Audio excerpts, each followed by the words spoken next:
Hi guys, it's Eric once again. I thought I'd do a 2-week follow-up on my experience with the Reactor. Just to give you a quick recap, I started about 2 years ago with this little guy, the G6. And after about 2 or 3 weeks, I realized that wasn't exactly, it was great, but it wasn't doing it for me exactly. So I moved up to the Triton because everyone was saying, the Triton is awesome. And you know what? It was pretty awesome.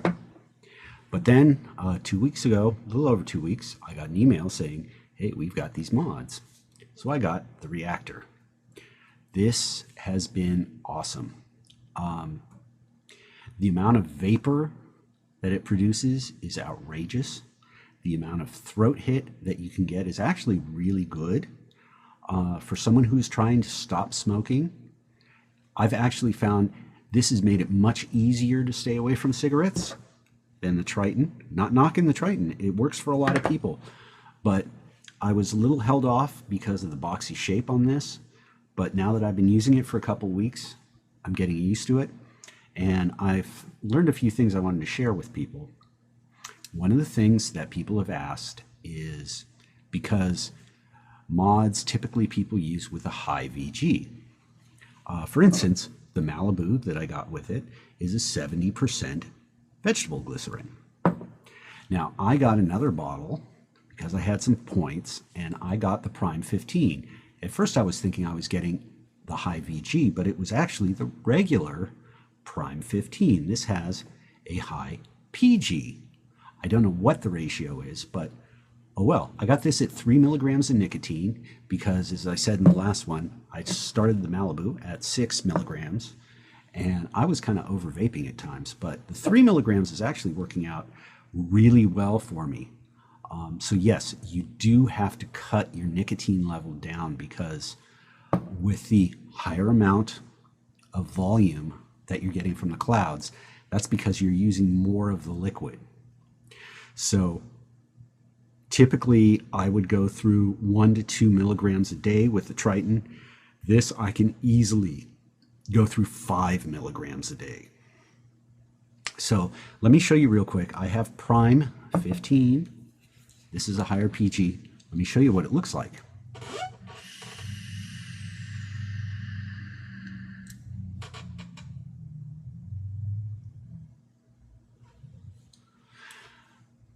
It's not quite as billowy as the higher VG, but it is still very good.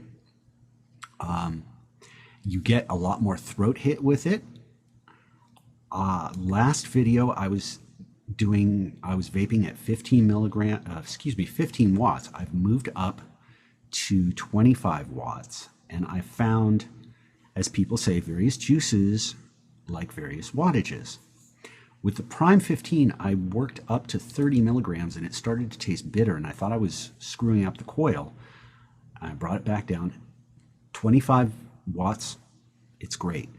50 or 30, a little too much maybe. The higher in wattage you go, the warmer the vape. You get much more clouds from it. You also will go through your juice much faster. And this is something when you switch to a mod, you have to realize is a 30 milliliter bottle would easily last me 2 weeks, 3 weeks. With the mod, I am going to go through a bottle easily in a week. And if I start vaping heavily, I might even go through it in less than a week. So that's something you have to keep in mind. Now, in the manual, it says when you clean the tanks to rinse everything in water, soak it in water, whatever, except for the coil. And I was asking, why can't you get the coil wet? And it took me a while, and I was getting a lot of conflicting reports, but eventually people said, well, you know, you can't really clean the coils in water like you did with the Triton. That's fine. I don't have a problem with that.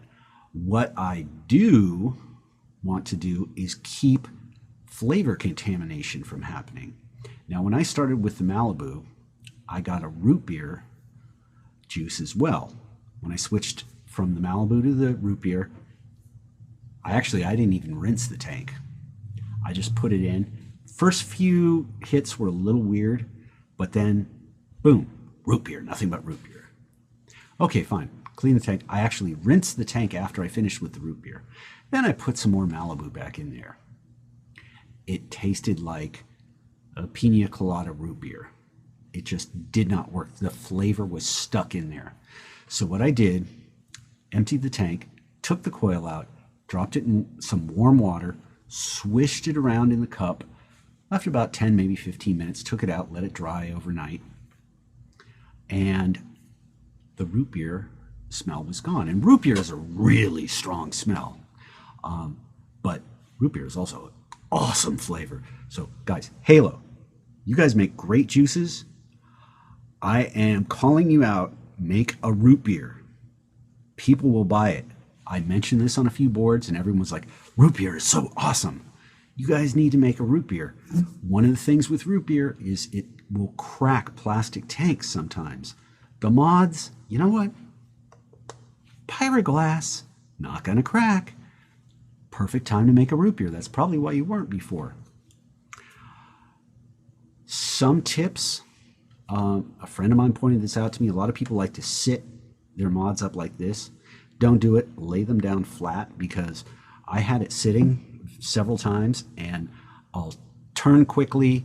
My elbow will hit it, knock it over. Even though it's Pyrex glass, it can still break. And the tank system up top is 25 bucks.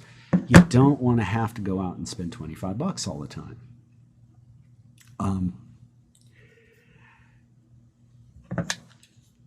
The reactor, I'm really liking this. I've been switching it up with other juices, and because of the fact that I'm using more juices, I have actually tried some other companies' juices with this. And one of the things I'm finding, and I got to give props to Halo on this, they age their juices. They must have enough space that they can make it in the various milligrams of nicotine and let them sit and age. I got some new juice, the root beer as a matter of fact, and I tried it 2 days after I got it, and it smelled very heavily of licorice. It barely tasted like root beer and was kind of disgusting. So I'm letting that sit. I actually also got a tobacco e-juice, and my wife pretty much came close to saying you can't vape anymore because without the aging of the juice, it actually left a smell like maple syrup and curry, which are two combinations that should not be mixed together. But I'm letting that sit right now. So with other people's juices that may be less expensive, you are going to have to let them sit for a while. You can do the various things, just sit in a dark closet, use the hot water technique. Don't put them in the sunlight. That messes them up. But overall, I'm still going through a learning process. I have found when I'm using a tobacco juice, if I close up the airflow all the way, it gives a harder hit and it makes it like, you don't do a lung hit like you would when it's fully open. Get that nice cloud. But if you close it up, it makes the hit a bit warmer. It will resemble a cigarette more. So if you're trying to quit smoking tobacco products, analogs, that's a good way to do it. You can, I even have found I'm cracking it open just a touch.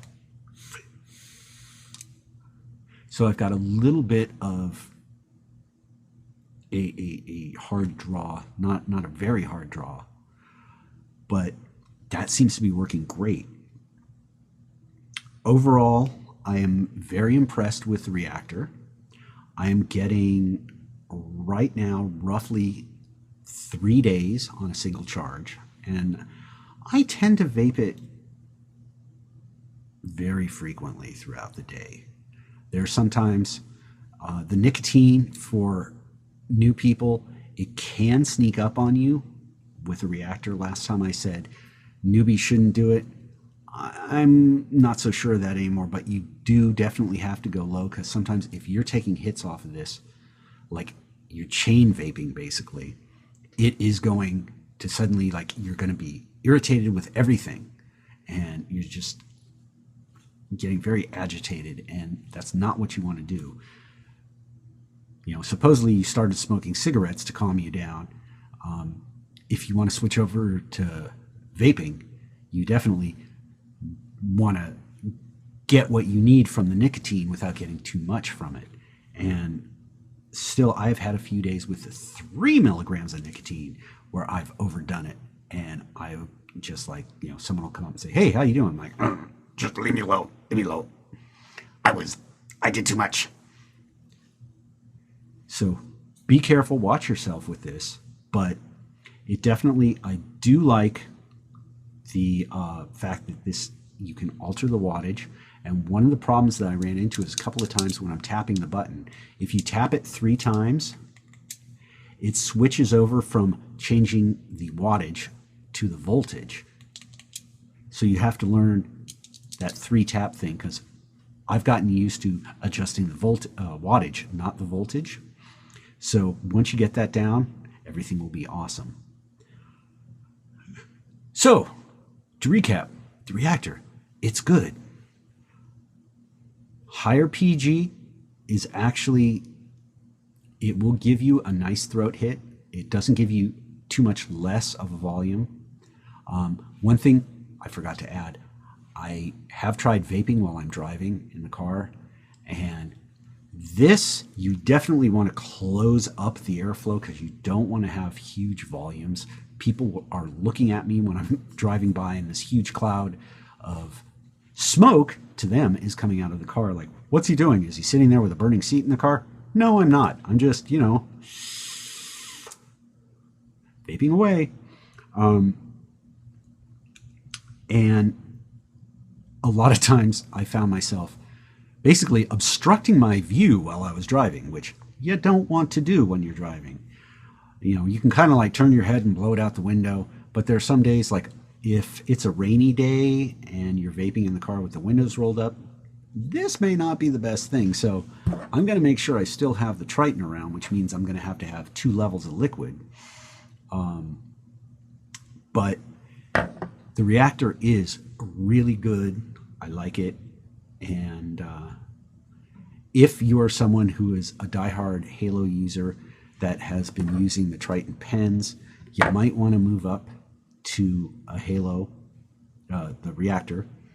And this is threaded. It has a standard 510 threading, so you can actually try some other tanks. And I'll probably get to this one in another video, but a friend of mine is suggesting the Steam Crave RDTA, which is a rebuildable dripper tank atomizer.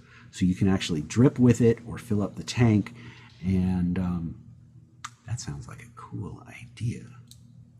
So that's all for now.